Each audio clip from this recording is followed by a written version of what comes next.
Hi everybody and welcome back to the Retro Ghetto. As the title would suggest, it is CEX lottery time. I've spent all my CEX vouchers on these games and I've mulled over these selections for quite some time. I've had some of these games sitting in my basket for about 2 weeks. Some have been switched out at the last minute, interchanged along the way.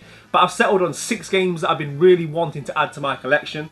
Some I'm surprised I don't own, some I can't wait to play, and some that you might even be able to go as far as to call hidden gems. I'm looking at the pile now and already there's one that's worrying me. I'm pretty sure this is Nintendo cardboard, and last time CEX sent me Nintendo cardboard in an envelope like this, it didn't end too well. But we'll get to that shortly. I'm sure most of you watching know exactly what CEX Lottery is by now, but just in case you don't, a very quick overview. Basically, I go to charity shops and other places and I find largely media, video games, DVDs, Blu-rays. I buy them at a cheap price, I take them to CEX and they exchange them for a voucher. I then utilise those vouchers to buy video games from their e-commerce. The reason it's a bit of a gamble, i.e. the CEX lottery, is that you don't know what you're going to get. You don't see photos of these beforehand. It simply turns up in a package, you open it, you don't know if it's going to be the right game, because often it isn't. You don't know if it's going to be complete, you don't know what condition it's going to be in, so I'll be absolutely amazed if all 6 games end up in my collection. I'm sure there's going to be some that are in bad condition or don't have manuals, or who knows what lies inside these parcels, right? But enough talking, let's get into the CEX lottery. Right, okay, let's start with the smallest one, shall we? We're going to work our way in size order. Yeah, I don't know if that's going to mean that the better games are coming last. Who knows, right? Let's switch to this camera. I've already done the tab. Let's dive into it. Right, there doesn't seem to be an invoice in here, so we can dive straight in. Okay. This is a Nintendo Switch game. Arcade Paradise. Instagram, Facebook, my YouTube comment section, they're just some of the places where people have advised that I pick up this arcade simulation management game. So in this 2022 release, you take on the family laundromat, however you slowly start incorporating arcade machines. You'll be rewarded for performing daily chores such as cleaning and taking money from the washing machines and the dryers. You'll be able to take that money and you'll be able to purchase more and more arcade machines. It's not just a straightforward arcade management simulator, you'll actually be able to play these arcade games and actually you'll be rewarded for doing so. You'll unlock achievements as you progress on each game and you'll be able to ultimately unlock more and more cabinets until you get the arcade of your dreams. By all accounts and every review I've watched and read, this game is very addictive and I can certainly imagine it is. However, I'm going to have to be very careful as to when I choose to start playing this one because there's a reason why I don't have Football Manager on my phone right now, so I can imagine that I get carried away playing this one. But yeah, one I'm really excited to play when the time comes. And with it being a Nintendo Switch release, it's not really too much of a lottery, right? There's not really too much that can go wrong. The cartridge is in there, the box is okay. Let's move on to the next one. Okay, and next up is this one, the one I was a bit concerned about. I've got a feeling there's Nintendo cardboard in here, right, given the shape. And it will be a miracle if this arrives in good condition, right? So, let's take a look, shall we? Get rid of that. Right, the first thing to say is I'm going to excuse CEX straight away. We don't need to do a shocked thumbnail where we're going mad at CEX. I can't believe they've done this to me again. Shout out to CEX, this has been sent in a box protector. Whilst I still wouldn't advise sending it in this, it looks like it's in one piece. And that game is Micro Machines. Like some of you watching, I can't believe that I didn't already own this game. I thought I had it and I had to double check before I placed this order. It turns out I got Micro Machines 2 on the Super Nintendo. Then I thought I had it on the Mega Drive, and I think I've got literally every other variant available, but I don't have the original Micro Machine, so yeah, it's nice to finally have it in the collection. This was originally a 1991 NES release, and then later in 1994 it got the SNES release. This was a Codemasters top-down racer that is an absolute classic. I've got such strong memories playing this game. Me and my brother, we would alternate between, I think we were Jethro and Spider. I think they were 2 of the playable characters. And yeah, there was also like a head-to-head mode, and it got very, very competitive in my house playing this. Getting stuck on baked beans on the dining table and falling off snooker cues is a huge part of my childhood. And we played these games right up until I think it was Micro Machines V3 on the PlayStation 1. So yeah, a lot of nostalgia tied up in this, but let's get into it and see what the condition's like. As I say, firstly, you've got to give big props to CEX, right, for sending it in. Not only a box protector, but like a real rigid box protector. And let's have a look at the condition, shall we? So first things to notice is there's a couple of stickers up here. Now so far there's no problems because all of this, including that there, is just sticker residue. I don't think there's any damage to the box itself. The box looks good, it looks rigid and it feels heavy. So I'm hoping that there is a manual in here. I think we're on a winner. I think we're on a winner. Yeah man, there it is. So yeah, really happy with that. It's complete. The stickers on it are just stickers and sticker residue, so hopefully I'll be able to get that off. I mean, I would have preferred to pay the £3.99 that Help the Aged wouldn't have sold it for, but yeah, we're kicking off the CEX lottery with what is definitely a win. And before we move on to the next one, I should have pointed out that that cost me £28 and Arcade Paradise was £25, and we'll pop them both there in the winning section. Let's move on. We're going to get to one of the big boxes now, so yeah, let's do it. There's a pull tab on here, I believe.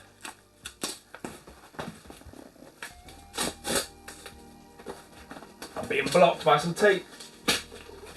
It's let me down, hasn't it? It's let me down.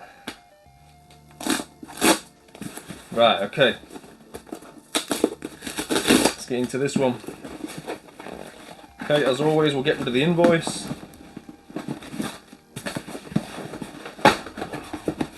Let's open her up. There's a lot of wrap. Nothing on show just yet. Right, okay, so there's multiple games in here. I'm just going to pull one out. This has definitely got in ascending order. Wally on the PlayStation 2. Oh dear me. So there is actually a very good reason why I bought this 2008 THQ published puzzle platformer. And that is not simply because I think this is one of the most underrated Disney Pixar films ever made.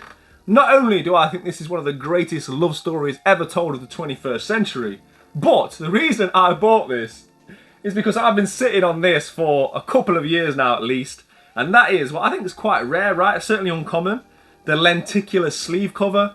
I've been hoping that I'll find this in my local CEX, but it's just never become available. This cost just £2, which is why I was always on the fence about ordering it, because you have to pay £2 postage, which pretty much doubled it, right? But I just got to that point where I was never going to find it. It is complete, so let's get it in its sleeve cover. And I can finally fill this lenticular cover with the game. And yeah, happy with that. So far, we're 3 for 3. Let's get into this box, see what's next. Okay, so we've got another Super Nintendo game, and that is Super Swiv. This game's known as Firepower 2000 in the US, and it's a top-down shmup. You get to choose at the start of the game between a helicopter or a jeep, and both of which move and play very differently. Later on in the game, you can even pilot fighter jets and speedboats, and you can even play this game 2-player co-op, which is a nice touch. I like shmups. This game looks good. By all accounts, it plays really well. However, there was a real fundamental reason, besides chasing the full 530 PAL games in the set, that I wanted to add this to my collection. And that is because I actually owned this. Once upon a time, before I had the collection that you can see behind me, I was collecting just the loose carts. And there was 1 or 2 games that I picked up boxed along the way because they were just so cheap that I might as well do so. This was one of them games, and then ever since then, when I've come to amass this new collection, this game has gone up in value. But finally, I've been able to buy it back. So I do have now Super Swiv, and let's take a look at the condition. So first things first, it's nothing like major. There doesn't seem to be any like real rips or tears or like anything coming off, but I was going to say it looks like there's a tab missing, but there isn't. The tab's there. So far, whilst it's certainly not mint, right, it's a bit squashed. If it's got the instructions, I'm going to be keeping this because it's good enough for me. So let's find out. Nah, no instructions. Sadly, we've got no instructions. This one, sadly, is the first loss. This will be going back to CEX. It's not an overly expensive game. It was £35. The cardboard isn't in the best condition. It's good enough that if I had the manual, I would have kept it, but based on its condition, the price, and the lack of a manual, this one's going to be going back.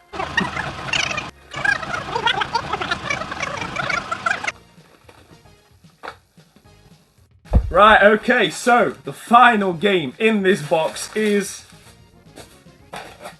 Auto Modelista. I have waited so long to play this racing game. It's one of them that just kept rising in price. It's now £28 and it's probably one of the most expensive PlayStation 2 games that I've ever bought. I'm often very critical of this sort of era of gaming, and PlayStation 2 games I don't always feel like they've quite stood the test of time as well as other consoles. Sometimes I feel like that early sort of 3D development didn't really age very well, and sometimes when you go back to the games they're not as good as you remember them to be. However, this Capcom release bucks that trend big time. This game's cel-shaded art style is absolutely beautiful, and as I say, it's just one of them games I've been waiting to play for so long. I think the second I stop recording this video, this is going to be going in the PS2 and I'm going to be playing it. If we look at it, it looks okay. It definitely feels weighty, like there's a manual inside. Yep, there's a manual, so really happy with that. As I say, this game's on the up in terms of pricing. If we look at the disc, I mean, it looks like it's been through the resurfacer. It's not mint, but as long as it plays, it's fine. The only gripe, if any, is that it's in a black DVD case, but I can easily switch this out for an official PlayStation 2 one. So yeah, this is definitely another win. And,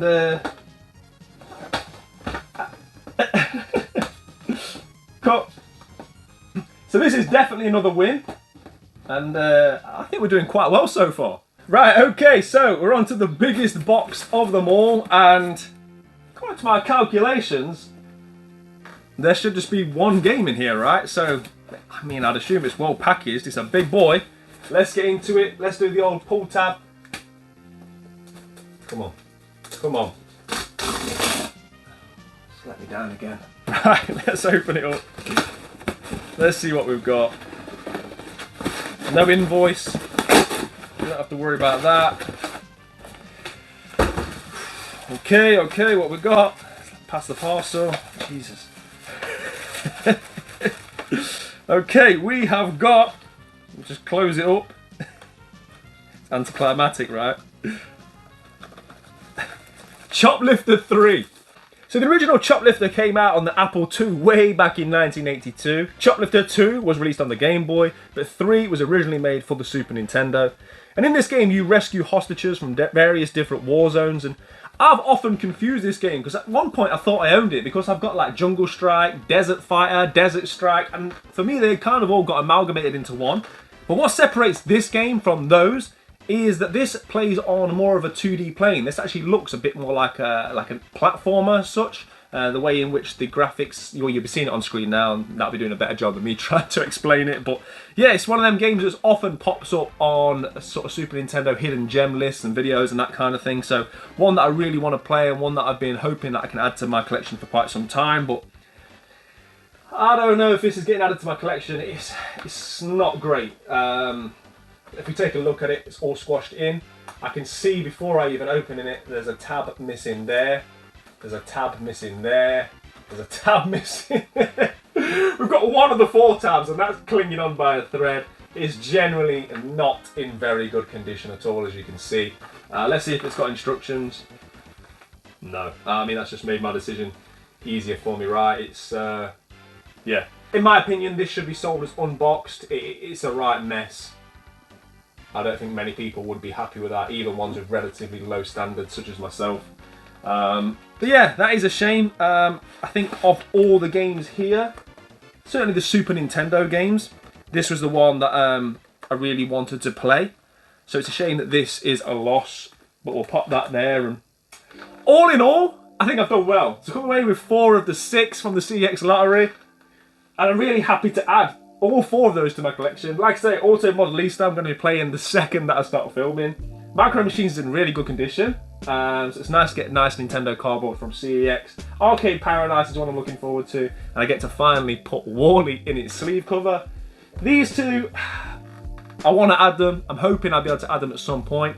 I think they are both in stock multiple times at CEX, so what I'll probably do is order these again as soon as I finish filming this, and on a future vlog we'll hopefully have better results. But yeah, I don't think I could have expected more than 4 out of the 6, right? So happy with that. Guys, let me know in the comment section if you've played any of these games and if you would recommend any of them, because obviously I've got a few here and I need you guys to let me know which ones need to be bumped up to the top of my ever-growing backlog. As always, thank you very much for watching. Read the t-shirt. I'll see you on the next one. Take care. Retro Ghetto.